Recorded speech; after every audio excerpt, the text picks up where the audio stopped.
अमरावती के संत गाड़गे बाबा विद्यापीठ अंतर्गत कुलगुरु चयन में हो रहे भ्रष्टाचार के लिए युवक कांग्रेस ने एल्गार किया है। आज दिनांक 18 जनवरी को एक पत्र वार्ता में यह जानकारी दी गई। समाचार संकलन अशोक भाई जोशी।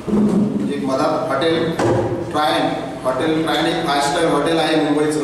इथे ही त्यांची नियोजनाची आणि निवडणूक प्रक्रिया पार पाडत आहे।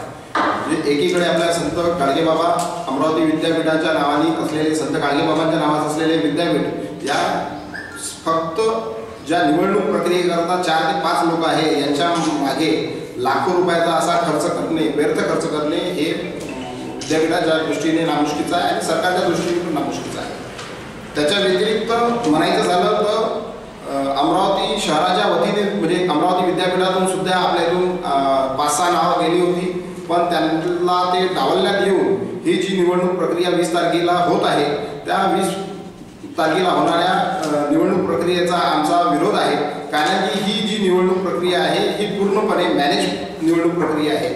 म्हणजे यामध्ये AVPचे डॉक्टर रामचंद्र मठारे आहे, त्यानंतर 31/12/2023 ला त्यातील एक 5 मधील महाजन सर आहे, हे स्वतः सेवानिवृत्त झाले आहे।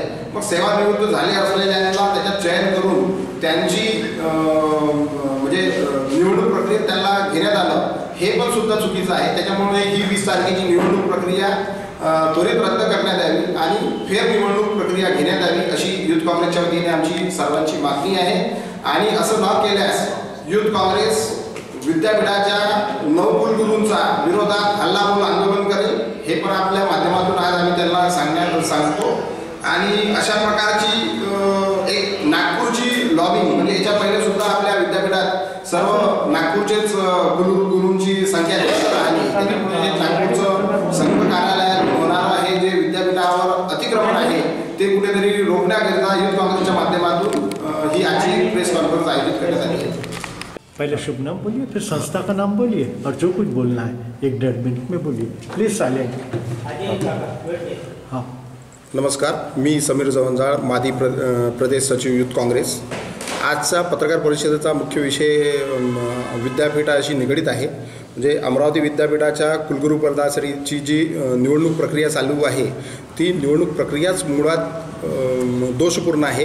म्हणजे त्याच्यात सेवानिवृत्त झालेल्या प्राध्यापकांचा सुद्धा समावेश करण्यात आला। जवळपास 100 लोकांच्या जवळपास त्याच्यात फॉर्म भरण्यात आले होते, त्याच्यातून शॉर्टलिस्टमध्ये 43 लोक झाले।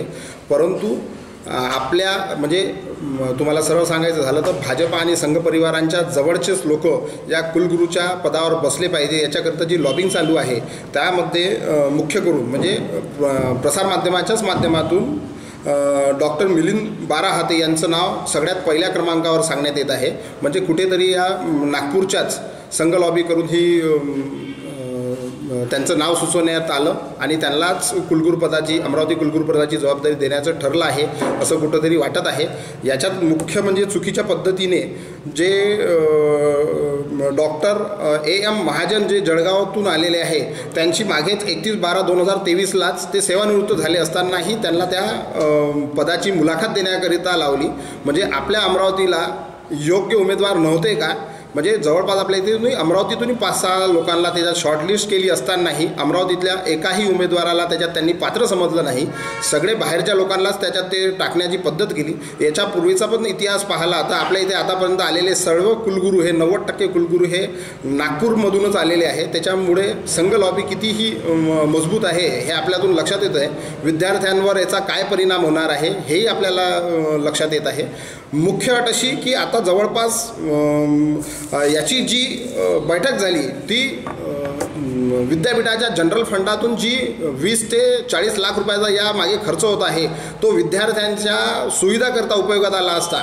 म्हणजे विद्यापीठ असताना पुणे विद्यापीठ आहे, मुंबई विद्यापीठ आहे, राजभवन आहे, इथे या 5 लोकांची मुलाखत घेतली असती तर ती विद्यार्थ्यांच्या ज्या संत गाडगे बाबा विद्यापीठाच्या नावाने आपण चालतो आहे या विद्यापीठाचा अपयोग खर्च हा 20 ते 40 लाख रुपये हे लोक करत आहे। त्याच्या विरोधात आम्ही युथ काँग्रेसच्या वतीने येत्या काळात हल्लाबोल करू आणि ही वाचा फोडण्याचं काम आज युथ काँग्रेसच्या वतीने होत आहे।